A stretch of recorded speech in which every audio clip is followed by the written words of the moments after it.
Il y a des moments où tu t'épuises à essayer, à vouloir plaire, à chercher des réponses, à contrôler ce qui t'échappe. Et plus tu insistes, plus les choses se ferment. Tu as cette sensation que plus tu t'impliques, plus la vie résiste, comme si tout fonctionnait à l'envers. Carl Jung disait que ce n'est pas en forçant que l'on trouve la paix, mais en laissant tomber ce qui ne nous appartient pas. Car souvent ce qui nous fait souffrir, ce n'est pas la réalité, c'est notre attachement à la façon dont elle devrait être. Ce n'est pas ce qui est, mais ce que l'on attend encore désespérément. Quand tu arrêtes de t'en faire, ce n'est pas que tu abandonnes, c'est que tu comprends enfin la différence entre agir et s'acharner. Tu comprends que l'énergie que tu mets à vouloir tout maîtriser te coupe de l'essentiel, ton calme intérieur. Et c'est là que commence la vraie bascule, quand tu cesses de courir derrière ceux qui ne te voient pas. Quand tu relâches cette peur de perdre, cette obsession d'être à la hauteur, quand tu renonces à forcer ce qui ne veut pas s'ouvrir, tu fais alors un pas vers quelque chose de plus vaste, une confiance qui ne dépend plus des résultats, une foi silencieuse en toi et en la vie. Ce détachement n'est pas de l'indifférence, c'est une maturité, c'est l'intelligence, de l'âme qui a compris que certaines choses ne peuvent être changées, mais que notre regard, lui, peut toujours se transformer. Et parfois, c'est ce simple changement de regard qui fait enfin tourner les choses dans le bon sens. Derrière le besoin de tout contrôler, il y a souvent une peur profonde. Peur de ne pas être assez, peur de perdre ce que l'on croit avoir gagné, peur de se retrouver seul face à soi-même. Alors on planifie, on anticipe, on surveille. Mais cette vigilance constante finit par étouffer ce que la vie a de plus spontané. Carl Jung observait que plus l'ego veut tenir les rênes, plus l'âme se contracte. Car l'âme, elle, ne vit pas dans le calcul. Elle respire dans le lâcher-prise, dans cette capacité à faire confiance même quand tout semble flou, dans cet abandon subtil où l'on accepte que l'inconnu est sa propre sagesse. Plus tu veux que ça marche, moins ça marche. Non parce que tu n'es pas capable, mais parce que ton énergie est tendue, crispée, verrouillée. Tu deviens l'obstacle invisible à ce que tu cherches. Tu bloques sans le savoir le courant de ce qui voudrait simplement circuler. Et parfois, c'est au moment exact où tu dis « tant pis » que tout se débloque. Non pas parce que tu as cessé d'y croire, mais parce que tu as cessé de le tenir de force. Tu as laissé la vie respirer à travers toi. Et la vie libérée de ta peur commence alors à danser. Ce que Jung nous enseigne ici, c'est que le vrai pouvoir ne vient pas de la maîtrise absolue, mais de l'alignement. Quand tu fais ta part sans t'accrocher aux résultats, quand tu marches sans t'enliser dans la projection, quand tu offres sans exiger, ce qui doit rester viendra, ce qui doit partir s'en ira, et plus tu fais la paix avec cette vérité, plus tu verras que le monde autour de toi commence mystérieusement à coopérer. Non parce que tu forces, mais parce que tu rayonnes une paix qui attire ce qui te ressemble. Chaque pensée répétée crée un sillon dans ton esprit, et chaque émotion que tu alimentes devient une vibration que tu émets, même sans parler. Quand tu t'inquiètes sans cesse, tu n'envoies pas seulement une information à ton cerveau. Tu nourris un champ énergétique autour de toi, un champ fait de tension, de doute, d'instabilité. Carl Jung aurait dit que ce que tu refuses de voir en toi se manifeste à l'extérieur, sous forme de circonstances. Plus tu vibres l'attente anxieuse, plus la vie t'envoie des réponses, qui prolongent cette vibration, non pas comme une punition, mais comme un miroir. L'inquiétude chronique est une prière que tu fais au manque. Tu demandes inconsciemment que rien ne se passe bien, parce que tu t'y prépares. Tu deviens ton propre prophète de malheur. Et le pire, c'est que tu crois que c'est de la prudence. Tu crois te protéger, alors que tu t'empoisonnes. Quand tu arrêtes de t'en faire, tu changes le message. Tu ne dis plus « je n'y crois pas ». Tu dis « je me fais confiance ». Et cette confiance, même silencieuse, agit comme un interrupteur. Elle ne change pas immédiatement ce qui t'entoure, mais elle transforme ta posture. Et cette posture transforme ton regard. Et ton regard finit toujours par changer ta réalité. Jung nous invite à comprendre que l'âme ne cherche pas la perfection, mais l'alignement. Elle veut que tu vives, pas que tu survives. Et la vie ne peut t'apporter ce que tu ne te crois pas digne de recevoir. Alors commence par respirer, par relâcher les mâchoires, les épaules, les attentes. Ne fais plus de ton inquiétude un mode de vie. Fais de ta paix un choix, même fragile. Et tu verras, sans comprendre exactement pourquoi, que les choses commenceront à mieux fonctionner. Il y a cette chose que tu voulais absolument, une réponse, une personne, une reconnaissance, un projet, et tu y as mis ton énergie, ton cœur, parfois même ton sommeil. Mais plus tu insistais, plus cela semblait te fuir, jusqu'au jour où, par lassitude ou sagesse, tu as lâché prise. Et c'est là, à ce moment précis, que tout a commencé à changer. Carl Jung expliquait que lorsque nous laissons partir quelque chose que nous avons désiré avec intensité, nous faisons place à un mouvement profond. L'inconscient cesse d'être comprimé, le champ de vie autour de nous se réorganise. L'obsession se dissout et l'espace ainsi libéré attire autre chose. Parfois la même chose, mais autrement. Parfois quelque chose de mieux, de plus juste, que nous n'aurions jamais imaginé. Ce n'est pas un hasard, c'est une loi subtile du vivant. Tant que tu tiens trop fort, tu retiens aussi l'énergie qui pourrait circuler librement. Tu veux attirer, mais tu enfermes. Tu demandes, mais tu contrôles. Et la vie, elle, n'entre pas par la force. Elle entre par la confiance. Ce que tu laisses aller sans rancœur, sans drame, sans lutte, revient parfois, mais guérit. Et s'il ne revient pas, c'est qu'il n'avait pas la force de rester. Et tu gagnes quelque chose de plus rare encore. La paix Jung dirait que dans chaque renoncement lucide, il y a un acte de puissance. Non pas parce qu'on ne veut plus, mais parce qu'on ne dépend plus. Ce n'est pas l'abandon, c'est la liberté intérieure, celle de continuer à aimer, à espérer, à créer, mais sans se perdre dans l'attente. Et souvent, c'est ce détachement qui permet aux choses d'arriver, parce que tu ne les appelles plus depuis un vide, mais depuis un plein. Et ce plein, c'est toi, enfin reconnecté à ta propre lumière. Tu crois manquer de temps, d'amour, de soutien, d'opportunités. Mais si tu regardes bien, souvent tu n'es pas en manque. Tu es en peur. Peur que ça disparaisse, peur que ça ne revienne pas, peur que ça ne t'appartienne jamais vraiment. Et cette peur colore tout ce que tu vis, même ce que tu reçois. Car Jung disait que l'inconscient ne fait pas la différence entre ce que l'on imagine avec intensité et ce que l'on vit réellement. Ainsi, lorsque tu vibres la peur de perdre, tu envoies un message puissant. Je ne suis pas prêt à recevoir. Tu te contractes, tu t'agites, tu observes chaque signe avec anxiété et tu empêches ce qui pourrait simplement venir. La peur du manque te pousse à vouloir tout sécuriser. Tu veux être certain que l'autre t'aime. Tu veux garantir que ton projet fonctionne. Tu veux que rien ne t'échappe. Et c'est dans cette volonté de figer que tu perds le mouvement naturel de la vie. Tu passes à côté du miracle présent, occupé à surveiller l'avenir. Mais quand tu arrêtes de t'en faire, tu invites une autre forme de richesse. Une richesse plus subtile, plus stable, celle de te sentir déjà complet. Non pas parce que tu possèdes tout, mais parce que tu ne te définis plus par ce qui te manque. C'est un basculement intérieur. Tu ne m'en dis plus. Tu accueilles. Tu ne contrôles plus. Tu accompagnes. Et tu commences à remarquer que même ce que tu n'attendais plus commence à se manifester. Jung aurait dit que ce n'est pas la réalité qui doit changer. C'est ton état intérieur. Et parfois, changer ton état, c'est simplement cesser d'avoir peur. Ou plutôt, cesser de nourrir cette peur comme une vérité. Elle est là, bien sûr, mais elle n'est pas toi, et elle ne commande plus ta route. Et quand tu vis cela, même un petit pas en avant devient une victoire silencieuse.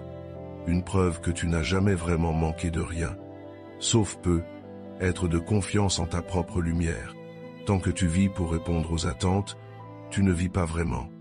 Tu ajustes ta voix, tes gestes, tes décisions à ce que les autres attendent de toi. Tu te déformes sans t'en rendre compte. Et un jour, tu te regardes et tu ne te reconnais. Plus Sung Carl Jung voyait dans cette dynamique une perte du soi profond.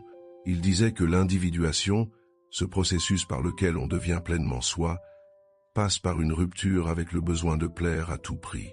Non pas pour devenir dur ou distant, mais pour devenir vrai. Car plus tu essaies de te conformer, plus tu t'éloignes de ton centre. Tu entres dans une fatigue invisible, une lassitude de l'âme. Ce n'est pas que les autres t'oppressent. C'est que tu as cessé de t'écouter. Tu veux être aimé, compris, reconnu, et tu oublies que la première personne à t'accorder cela, c'est toi. Arrêter de t'en faire, ce n'est pas devenir insensible. C'est cesser de croire que ton bonheur dépend de la validation extérieure. C'est faire la paix avec le fait que tu ne seras jamais assez pour certains et que ce n'est pas grave. Parce que tu ne vis pas pour combler leur manque. Tu vis pour honorer ton chemin. Et quand tu assumes cela, quelque chose de rare se passe. Tu attires des relations plus vraies, des situations plus justes, des réponses plus alignées. Parce que tu émets enfin une fréquence qui ne demande rien, mais qui rayonne tout. Ce qui est en paix attire ce qui est en paix. Ce qui est entier appelle ce qui respecte l'intégrité. Ce qui ne se cache plus devient un phare. Et les phares n'ont pas besoin de courir après les bateaux. Ils éclairent. Et ceux qui naviguent dans le noir les trouvent naturellement. C'est ce que tu deviens quand tu cesses de t'en faire. Un être libre, qui ne supplie plus d'être accepté, mais qui inspire simplement par la tranquillité d'être soi. Tu as sans doute déjà remarqué ce paradoxe étrange. Plus tu veux quelque chose avec intensité, plus cela semble te fuir. Plus tu t'attaches à un résultat, à une personne, à une réponse, plus l'univers semble se refermer autour de toi. Et tu te demandes, pourquoi est-ce que rien ne marche alors que j'y mets tout mon cœur? Carl Jung aurait répondu que ce n'est pas ton cœur le problème, c'est ta crispation intérieure. Ce besoin brûlant, presque douloureux de posséder ce que tu désires, car à travers ce besoin, ce n'est pas l'amour qui s'exprime, c'est la peur. Et la peur, même déguisée en passion, reste une énergie de contraction. Ce que tu veux trop fort, tu l'enfermes. Tu l'enlaces si fort qu'il n'a plus la place de respirer.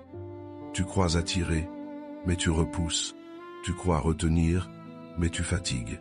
Et parfois, ce n'est pas la vie qui te dit non, c'est ton propre excès d'attente qui bloque la fluidité naturelle de l'expérience. Quand tu arrêtes de t'en faire, tu relâches cette tension, tu ouvres un espace. Tu acceptes que ce qui doit venir viendra, non pas parce que tu le mérites, mais parce que tu es prêt à l'accueillir sans peur. Et dans cet espace, l'inattendu entre, le miracle se glisse. Ce que tu poursuivais s'arrête, enfin, et se retourne vers toi. Le détachement ne tue pas le désir, il le purifie, il le rend plus doux, plus sage, plus vivant. Ce n'est pas que tu ne veux plus, c'est que tu ne t'agrippes plus. Tu transformes ton vouloir en ouverture. Et cette ouverture attire ce qui te correspond vraiment. Ce que tu aimes sincèrement, tu n'as pas besoin de le forcer. Tu lui fais confiance. Et parfois, c'est cette confiance silencieuse qui fait que tout commence enfin à fonctionner. On passe souvent sa vie à attendre que les choses changent. On espère un signe, un tournant, une transformation extérieure qui viendrait tout remettre à sa place. Mais ce que Carl Jung nous a appris, c'est que le véritable changement commence à l'intérieur. Ce n'est pas le monde qui se transforme, c'est la manière dont tu l'habites. Quand tu arrêtes de t'en faire, ce n'est pas le chaos autour de toi qui disparaît. C'est ton lien à ce chaos qui se modifie. Tu n'es plus aspiré par chaque peur, chaque incertitude, chaque silence. Tu observes, tu accueilles. Tu ne perds plus ton centre à chaque courant d'air. Et c'est cette stabilité intérieure qui, peu à peu, attire une autre réalité. Les mêmes événements peuvent survenir, mais tu n'es plus le même. Tu ne réagis plus de la même manière. Tu réponds au lieu de réagir. Tu choisis au lieu de subir.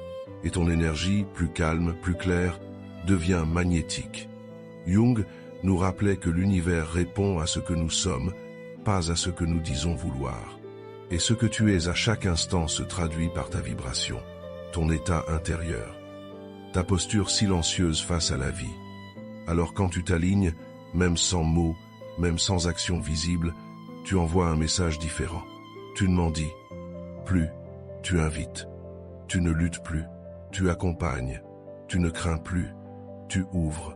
Et ce que tu attires n'est plus un reflet de ton manque, mais une résonance de ton apaisement. Ce ne sont pas les circonstances qui deviennent miraculeuses. C'est toi qui deviens capable de les traverser avec grâce. Et dans cette grâce, la vie commence à coopérer d'une manière presque magique. parce que la paix intérieure n'est pas un luxe. C'est une fréquence, et cette fréquence transforme ce que tu vis sans que tu aies besoin de tout comprendre. Il y a en toi une rivière qui sait déjà où elle doit aller. Mais parfois, tu construis des barrages sans t'en rendre compte. Tu veux aller plus vite. Tu veux que l'eau suive un autre tracé. Tu veux diriger le courant avec ta volonté. Et plus tu forces, plus tu t'éloignes de la source. Carl Jung disait que la nature profonde de l'âme est mouvement. Elle sait où aller. Elle sait comment. Ce n'est pas ton rôle de tout contrôler. C'est ton rôle de ressentir, de suivre le flux, de repérer les résistances intérieures et de les relâcher, une par une. Quand tu arrêtes de t'en faire, tu retires la main du volant que tu n'avais jamais réellement tenu. Tu redeviens fluide, tu permets. Et ce simple geste crée une brèche. Ce qui semblait bloqué commence à se délier. Ce qui paraissait confus s'éclaire sans effort. Parfois, la seule chose que tu dois faire, c'est arrêter de pousser, arrêter de te justifier, arrêter de faire semblant d'avoir compris et simplement te rendre disponible. Car la vie n'a pas besoin que tu sois parfait, elle a besoin que tu sois vrai. L'eau n'a pas peur du détour, elle ne se précipite pas, elle ne proteste pas contre les obstacles, elle les entoure, elle les transforme, elle trouve toujours un passage. Et plus tu ressembles à l'eau, plus tu cesses de te battre contre la vie. Jung nous inviterait à devenir comme cette rivière, à honorer le rythme, à faire confiance au parcours, à cesser de croire que l'on est perdu quand on est simplement en train d'apprendre à flotter. Et un jour, sans prévenir, tu te rendras compte que tout fonctionne, non pas parce que tu as tout calculé, mais parce que tu as appris à t'accorder au courant. Et dans ce courant, tu redeviens vivant. Tu as passé tant de temps à vouloir que tout s'aligne autour de toi, que les autres changent, que les situations se calment, que la vie soit plus douce. Mais Carl Jung aurait murmuré cette vérité simple. C'est en toi que tout commence. Lorsque tu fais la paix avec tes doutes, ils cessent de t'empoisonner. Lorsque tu accueilles tes blessures, elles cessent de diriger ta vie en secret. Lorsque tu arrêtes de t'en faire, ce n'est pas le monde extérieur qui devient miraculeux, c'est ton regard qui devient un libérateur. Et ce regard, une fois transformé, éclaire tout ce qu'il touche. Tu n'attends plus que les choses changent pour respirer. Tu respires. Et parce que tu respires, les choses changent. Tu ne cherches plus à impressionner. Tu te respectes. Tu n'exiges plus d'être compris. Tu t'écoutes. Tu ne cours plus après des réponses. Tu deviens l'espace où les réponses se révèlent. Et dans cette posture silencieuse, le monde commence à répondre autrement. Jung savait que ce que tu projettes à l'extérieur n'est qu'un reflet de ton état intérieur. Alors si tu veux que tout commence à fonctionner, commence par toi, pas en te forçant, pas en t'accusant, mais en te retrouvant, doucement, profondément, authentiquement. Ce n'est pas une solution magique. C'est un changement de direction, une renaissance, une décision intime de ne plus être esclave de la peur, du manque, de la tension. C'est choisir d'exister depuis un lieu plus stable, plus vaste, plus vrai. Et depuis ce lieu, tu verras. Ce que tu pensais perdu te retrouve. Ce que tu croyais bloqué se débloque. Ce que tu voulais forcer vient à toi, sans bruit, sans lutte, sans condition. Parce que tu ne l'exiges plus, tu l'incarnes. Et tout commence enfin à fonctionner.